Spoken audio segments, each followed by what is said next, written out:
47 में बंटवारे के वक्त हमें हक था पाकिस्तान जाने का, आपको नहीं था। हमें हक था, लेकिन हमारे अजदाद ने यह तय किया कि यह वतन हमारा है। हमारे अजदाद की कब्रें हैं यहां, हमारे बुजुर्गों के मज़ारात हैं यहां। जामा मस्जिद है दिल्ली की, ताजमहल है, किले हैं, हमारे बुजुर्गों की यादें हैं, और यही आज धरोहर है हमारे भारत की। वही लोग गद्दार हो गए, उन्हीं का नाम लेकर सड़कों पर मारा जाने लगा। हम अपनी मर्जी से रुके थे, हमें किसी ने जबरदस्ती नहीं रोका था। जो अपनी मर्जी से रुके उनके लिए आज ही सदन में यह कहा गया कि जो वंदे मातरम नहीं कहेगा उसे भारत में रहने का अधिकार नहीं होगा। बहस वंदे मातरम की नहीं है।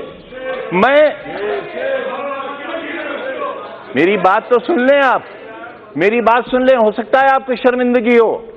बात वंदे मातरम की नहीं है मान्यवर। अगर कानून की बात करूं तो सुप्रीम कोर्ट कहता है कि वंदे मातरम के लिए मजबूर नहीं किया जा सकता, सबसे बड़ी अदालत वो भी है। लेकिन अगर आपने इतिहास पढ़ा हो, रेशमी रुमाल तहरीक, हिंदुस्तान को आजाद कराने के लिए कितने उलमा ने फांसी के तख्ते चूमे थे, कितने लोग मारे गए थे। देश में न जाने कितनी मिट्टी की पहाड़ियां वो हैं जिनमें हमारी लाशें आज भी सड़ गई होंगी, लेकिन उनमें दफन है। रेशमी रुमाल तहरीक में अगर आप रेशमी रुमाल की तस्वीर देखेंगे तो उस पर भारत मां की तस्वीर छपी हुई मिलेगी आपको। ये रिश्ते कब थे? ये 1942 में जब हिंदू और मुसलमान ने एक बर्तन में खाना खाया था, तब अंग्रेज को लगा था कि वो अब हिंदुस्तान में राज नहीं कर सकेगा, और 1942 से ही उसने अपना बिस्तर बांधना शुरू कर दिया था, और 1947 में हिंदुस्तान आजाद हो गया था।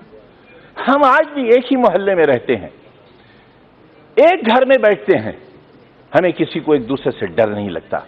लेकिन जब हम चुनी हुई संस्थाओं में आते हैं, जब वोट जैसी चीज हमारा मुकद्दर बनने वाली होती है, तब इंसानियत के सारे रिश्ते हमारे टूट जाते हैं मान्यवर।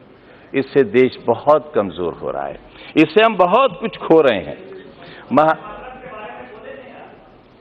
आप मुझे मजबूर तो नहीं करेंगे? मैं आपसे ये कब कह रहा हूं कलमा पढ़िए आप? मैंने आपसे कब कहा?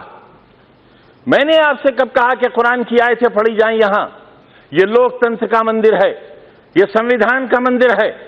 जो चाहे कहे, अगर मैं कहूं तो आप रोक नहीं सकते, और मैं न कहूं तो आप मुझसे जबरदस्ती नहीं कर सकते। और अगर आप जबरदस्ती कर सकते हैं तो कहिए, आप कहिए कि जबरदस्ती कहना होगा।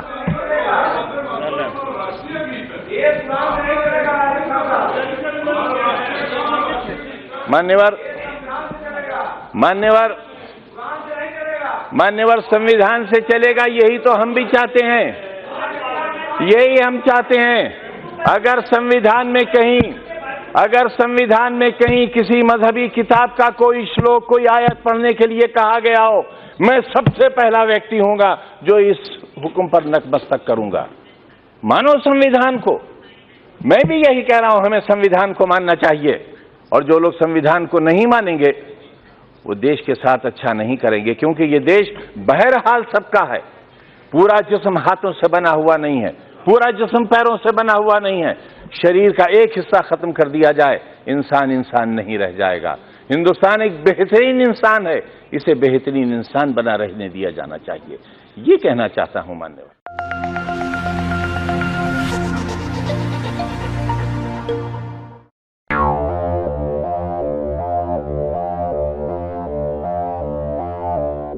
उत्तर प्रदेश के लोगों के हर सवालों का उत्तर देने आ गया है लल्लूराम.com।